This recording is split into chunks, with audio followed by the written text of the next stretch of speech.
What up, everybody? Welcome to another rendition of Fast and Tierious, where we explore the journey of HubSpot Solutions partners and how they scale. Today, we have Ryan Cooper from Set2Close. He is co-founder and COO. They are currently platinum and specialize in RevOps and also teaching, training, and promoting the profession of RevOps itself. Ryan, welcome to Fast and Tierious. Thank you for being here, man. Thank you so much for having me, Matt. Excited to be here. Yeah, excited to learn how what y'all doing over at Set2Close and how you and all of the things. Let's get started. I love people's journeys and how they get from A to B, or what's called A to Z. Like how the heck, and often they're weird. I don't know if yours is or not, but we're about to find out. How did you what did lead me before you were doing HubSpot? You were doing what? Yeah, so how my business partner Jordan and I got started is actually in doing SDR pay performance teams.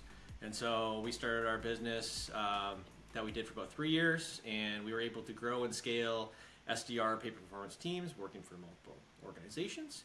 And so what we found though over a period of three or so years is that once the leads had been sent to the customer, there was often a miss in, when is that next meeting getting scheduled? When is the follow-up going to happen? What happened to that meeting? Where's the data?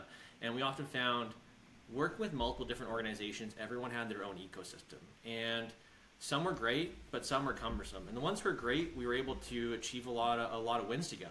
But unfortunately, the ones who didn't have a great ecosystem lacked the ability to capture those leads effectively, follow up with them, and really drive that revenue forward so they could scale their business and really maximize the service. So as we came out of that business, we came to a time where we thought, hey, you know what?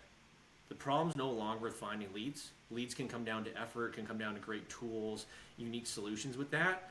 The most important thing that we found when it comes to revenue operations and how we're going to affect businesses' scalability and revenue growth is by the systems that allow the excellent people to thrive within those ecosystems. Because what we found is you could take a good person and turn them into an amazing salesperson by giving them a fantastic CRM, because it allows them to function and focus on the things that are really going to improve their day when it comes to how many outreaches they can do, how much less they need to operate within admin functions, and can totally focus on meetings and driving revenue and high performance activities.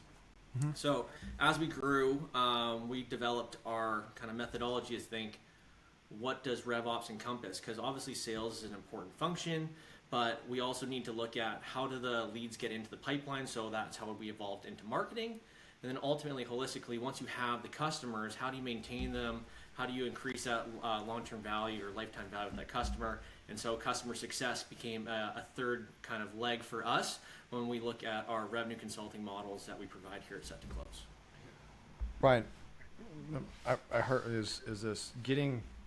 I mean, what was the first time? So you met your business partner at a company, and were thinking about SQLs and making sure they were getting scheduled by BDR teams, and y'all met at a company. Mm-hmm. Did y'all meet in the next thing? Was that in HubSpot at that time? How did you learn about HubSpot?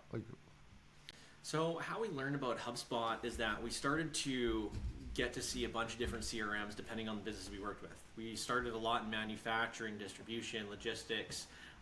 We really expanded to SaaS, and we found that some people were using Salesforce, some people were using HubSpot, some people were using Maximizer, Go High Level, and so it was really fun for us to experience what do we enjoy working with, what do we see the most potential in providing an easy experience for the user and the people who are going to have to operate there on a daily basis, and what would allow us to grow with them from an AI and development mindset, that be a company that could look at the direction that we want to go, being very tech forward and very innovative when it comes to its thinking, not, kind of breaking the mold from the traditional Microsoft, Salesforce ecosystems you see out there that are kind of cumbersome, honestly, and they're not very easy to use or user-friendly.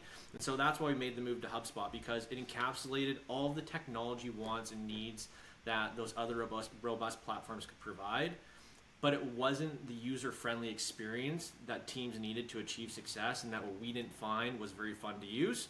And people really on our teams did not enjoy working those other ecosystems. So HubSpot has become our biased favorite because of use and also experience of using the system within other ecosystems.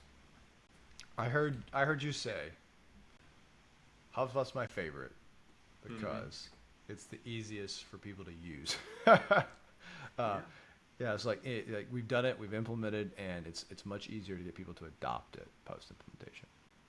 Yeah, I think that what HubSpot has done a great job about is taking a system that, yes, there's going to be a lot of complex things that may be in the background that hold up the architecture of the system, but at the end of the day, sales and marketing and customer success, they come down to the humans that operate in those ecosystems, and how do we increase their experience within work so we can allow them to achieve higher success, not only for our clients, but internally, have greater communication, greater visibility into data. How do we really help companies succeed and grow? Because if you're not growing, you're kind of stagnant, and that's not a great place to be as an organization. You want to be continuing that growth path for as long as you can, and that's really what we try to focus on when we look at these businesses and look at why they should choose HubSpot as a solution for a CRM. Question: so what year was you start Set2Close? So Jordan and I started Set2Close in March of 2022. Started in March 2022, and y'all were working together already before that. Mm-hmm. Okay, started March 2022. When did you decide to go all in HubSpot? I would say we decided to go all in on HubSpot. I would say within our first 6 months, we kind of trialed out a few different CRMs and to see what did the back end really look like, what was the customization ability without a need for a coder. And so for us, we thought HubSpot was very friendly to users and potentially not having to go and hire some expert to necessarily guide you. We could follow the academy that HubSpot laid out because it was so well taught of what you needed to build and learn to thrive in this ecosystem. We were able to self-teach ourselves with an amazing resource library and able to rapidly gain understanding of how we can be successful and operate within this ecosystem to drive and really affect change within organizations, not only internally with ourselves, but with organizations that we would support in building these revenue programs. Love it. Yeah, HubSpot Academy, lots of rich resource you can train. Mm-hmm. So you started 2022. You're now platinum. Sitting here in, gosh, are we in 2024? We're in 2024, that's awesome. Let's move where you're at today. How are you structured today? Do you have how many employees? And is there a certain revenue goal you're trying to hit by the end of the year? Where are you sitting? How are you thinking about that? Yeah, where we are currently is we have a team of about 20 people. We have primarily majority of our team here based in actually British Columbia, Canada. We like to hire locally for our Canadians as much as possible, and then we do have some remote teams across the world in the Philippines as well as in Bulgaria. So we like to utilize remote talent because we're a 100% remote company, so we don't feel that there is a specific need to hire just here in Canada. We love, if you have knowledge and you don't want to be tied to a certain place, that's not an issue for us. We want you to be able to roam, experience life, be able to enjoy life outside of work. And so we find that having a 100% remote team allows us to do that. So that's why we built it the way we have. Obviously, starting first here in Canada, wanting to help out our local job market and with our local talent, but we are looking to expand remote across the world here. 2 years, 20 people. It's a lot. It's a lot of people coming in. So you think about how you've navigated that growth. You've gone from 2022, 2024, platinum partner, 20 plus people. I'm thinking about scale 4 super. We've grown from 2 to 12 in about a year and a half, and I know I just know the pains with that. Talk to me. Okay, you've gone through this. What are the challenges that you had to overcome? Think of the top 3 and the solutions that you got through. What are your top 3 challenges? I would say number 1, I would say the challenge is being a cash-based business. We are 100% developed internally. We've received no outside investment. We based it off of our monthly cash flows and our ability to drive revenue because we believe in our ability to drive sales and the ecosystem that we built and what we teach people. And so it's been effective in us to grow our business at that rate. Of course, with ups and downs throughout the year, and as you go through your growth, you have to balance that really carefully with how quickly you hire, when you plan that with training time, onboarding time, having to replace different team members as people grow the organization or grow into it. I would say that is probably the most challenging piece, because some of the people who have got us to where we are today, amazing. I wouldn't change, our experience for the world. They might not be longer with us, but we are really looking for people to add their value to our business for as long as they can. And our whole idea here and our goal is to leave people better off than when they came to us. And so our total trajectory has been a growth model. And because we run a very innovative company around how we like to look at development, and we try to empower our team to really bring in their own innovations, we've been able to see a big attraction to our organization, people wanting to work, focus around RevOps, and be able to scale our company to this size with some of the most amazing people and the brightest people that we've experienced within the HubSpot ecosystem. So here, one, cash-based business. It's hard. Yeah. Part of the, how do you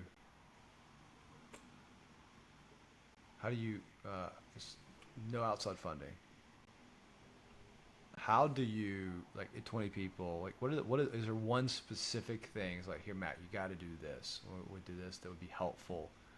You thinking about, as a service company, you can't, like, your people are your product, and you have to have the money in the bank to do payroll. And if you can't do payroll, your product falls apart. Like, it's just like a very unique service thing. What's something you've done to protect cash? I mean, like, how do you think? What's something you do? Yeah, I think by having a structure and a strategic plan, and I'd say that kind of falls into my second point about the challenges and kind of the three defining points kind of in the journey, would be organizational structure and growth, and having a plan, making sure what you're doing is being measured and tracked. I think that you can have some of the best effort in the world, some of the greatest ideas. If you're not writing them down, you're not understanding why you're successful or why you're not successful, I think that you're still throwing mud at a wall and hoping that it sticks. And we want to be able to measure that success and be able to repeat that, right? That's our whole name of the game for us, is scalability. And so organizational structure, immense planning, looking at what triggers are going to indicate us making that next decision has been very incremental in being able to run a cash-based business. Because you have cash-based business. Number two is about this part of that's a solution. Part of that's like the part of the issue is like what is you have to prioritize what you're going to do when you're going to do it. 20 people, that didn't happen on accident. What did you like? What are, just as for us, like what's one thing you tracked really well that you think was important to your success as you're thinking about how do I prioritize? Like what does structure look like for you? I think having a structure could mean a couple different things. I think one, having a great operational structure is going to be key for project management. How do we keep customer success high? I think when you can develop evangelists of your product because of the work that you're doing, and you're focusing on value first rather than cash first, I think that allows you to drive customer lifetime value immensely far. And that's been one of the greatest things that I would say I look at as a metric is, what is our NPS score? What is our customer success score? What are our surveys saying? And what is our, turnover look like? What does our monthly recurring revenue look like when it comes to us retaining clients, decreasing that turnover? And so I think as we've improved, as we've iterated, we've been able to look at those metrics and say, hey, clients are staying with us for longer, we're able to add more value, we're doing a better job of explaining, highlighting, and also training on our systems. And so those would be kind of the one metrics that I would look at when it comes to retention and actual growth, because you can go out there and make a sale, you can do that initial part, someone may trust you for that month to give you that shot. Hey, you know what, this person's got a lot of gusto, I want to give them an opportunity to see what they can do for me. You've got a cool product, maybe great service, but how do you treat that customer once they come to your ecosystem? How do you manage them? How do you provide value to them? How do you communicate to them? Those are the most key things, in my opinion, to retaining that long-term success. Love it. NPS scores. They're important. Making sure you know how long someone's going to stay with you. It dictates how much cash you're going to have and what your predicted revenue. What's your third? What's like the next problem as you're scaling these last 2 years? Like, this was a big problem that we had to think about in order to get where we are today. Yeah, I would say the third challenge to navigate is that as you become a growing business, as you achieve success, more and more becomes available to you. And with that, a lot of times it could be tools, it could be products, it could be people that want to come work with the organization. How do I know that I'm making the right decision? Because oftentimes in the moment, I think making a technology decision can affect potentially, hey, this is going to be a band-aid on a temporary pain, but is it the right decision long term to go with this technology partner? And who do we build relationships with? And so I think deciding where to spend your money outside of personnel or out of operational growth in that sense, how do we improve our environment internally, but also for customers? How do we test, adapt the new technologies? That cost, I think, is something that people don't often think about, because it's like, hey, we're doing a great job. We're just going to implement this new tech. It's going to take no time at all to figure out. I think any training company out there will understand that's not the case. And as easy it may sound that when someone is going to push you into a new technology, there's always a learning curve. And being conscious of what that learning curve is, the potential pitfalls in that learning curve, and how to mitigate risk is going to be one of the most key things to understand as you're evaluating new opportunities in the market to then take your business to the next level. Love it. So get really good at choosing your tech inside what you're doing. I'm biased here. I mean, I had a solutions partner, created Supered as part of the answers of a piece of tech I was missing. Mm-hmm. Y'all use Supered. Let me just interrupt. What made y'all, how'd you go through that decision for Supered as an example? So for us, what we wanted to look at Supered for in the first place was, one, we wanted to see how we can improve onboarding for our organization, because we found that with Supered, it was an amazing overlay where we no longer had to bridge that gap between having a resource to teach you over here and then having the education platform where you need to actually execute over here. And so being able to have Supered and HubSpot married together allows us to actually teach and train not only our internal organization. We found that after using it for a month, that it had great impacts and implications on our training for clients. And so we were able to solidify that training for the long term when we weren't in those meetings or on those calls, so that we could stay there, be coaching them when we're not there, and then provide them with an extra resource for people that maybe needed to see it 2 or 3 times, not just the once in that 30-minute to an hour training. So that was a big initial push. And I would say the greater implication of Supered, I think everybody knows, is the speed that it provides to your organization. Those were the 2, biggest factors that drove us to you guys. Look, you seem very methodical. We talk about these challenges is very operations. I mean, you're the COO, so driven. Is we have cash base. We make sure we have a cash in the business to fund our product, which is our people. We need to run a certain profitability, likely, to be able to ensure that we're having this. APA and AR is going to be important for y'all. Number 2 is we need strategic priorities so that we know where we're going, when we're going, and ways to measure them. Example, retention, NPS scores. And then number 3 is you can't do this alone. There will be things you need in order that will accelerate you, or you can go to market with key offerings at your tech layer. And be methodical with it, but when you do it, know that it takes training, it takes enablement, and don't do it well. I love those. Those are just good as you're thinking about scaling and going through those. Okay, right. I like asking this, just the call them the do or die. What's you've been in this, you've been in the trenches, you're building, you've gone to war, you're talking to your soldiers, you're talking to people. What is one thing you would never do again?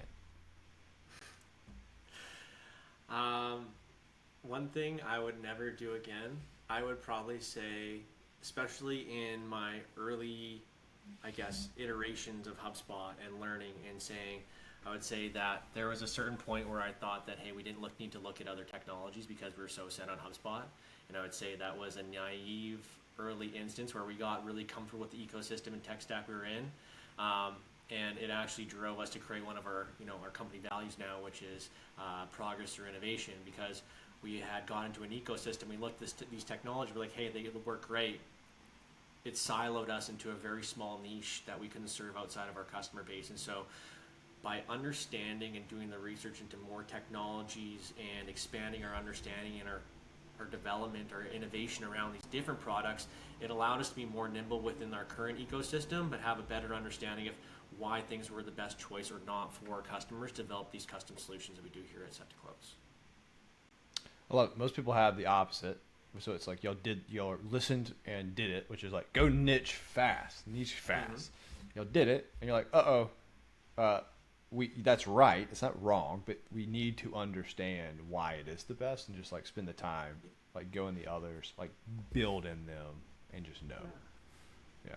So I think that what I see, from clients and from the industry out there is that we often find that people want to refine very quickly because they want to get to revenue super fast. And sometimes having a few more data points is a really great thing to develop a better model where you have a more accurate data model by adding some more data in. And I think that jumping to a decision too quickly can often, prevent some of that innovation from happening. And so just want to make sure that we are tracking that. Like, again, I like the opera. You're talking to me like I love it. Like yeah, guys, let's just get the data model and so we can make the decision. Sounds like RevOps. What's something you wish you would have done earlier? That's a good question. I think when it comes to what I would have done earlier, there's a lot of things that I could say, but I would say I just would have loved to learn HubSpot earlier so I could just push my knowledge that much deeper, get into all these ecosystems that much sooner. It just, once you're in them, it's so exciting. But I would say just increasing the knowledge earlier on about systems. I would say if I could give any feedback to young people who are coming up in RevOps and are trying to figure out a career, how do I hit that next stage? Definitely just educate yourself with technology. There's so many free programs, free academies out there.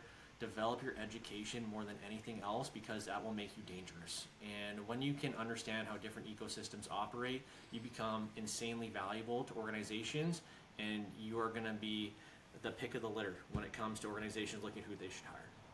Yeah, there's my favorite sales book. And I don't even think it's a sales book. I almost call it a life book. It's called Challenger Sales.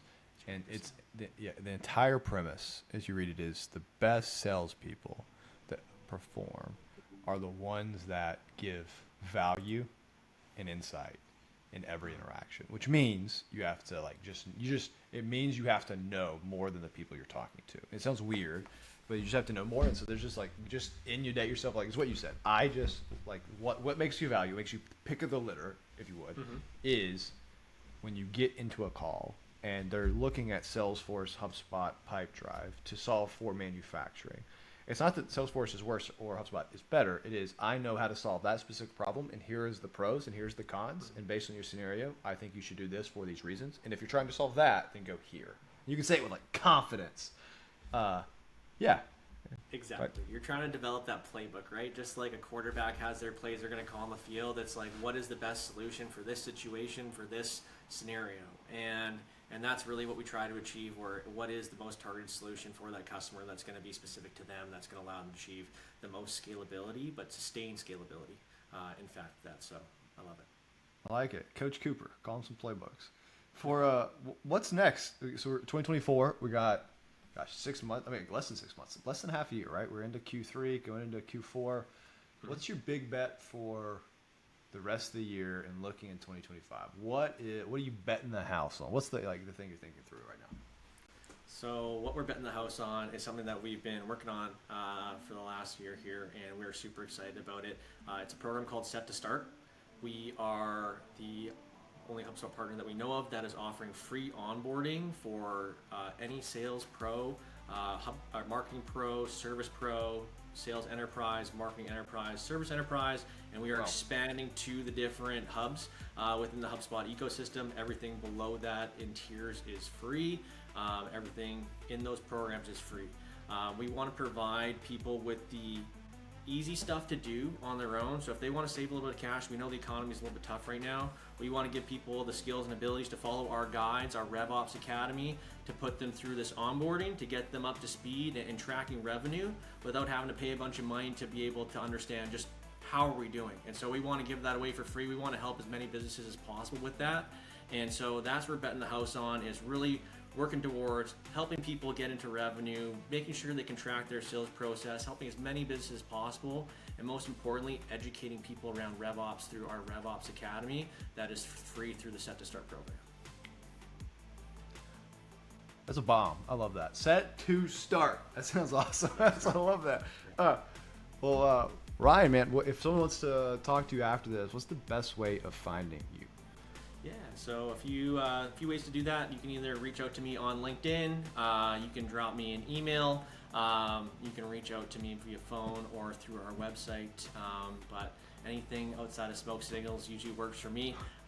We're all about connection here and speed to lead and set to close, so if you can find a way, hit me up.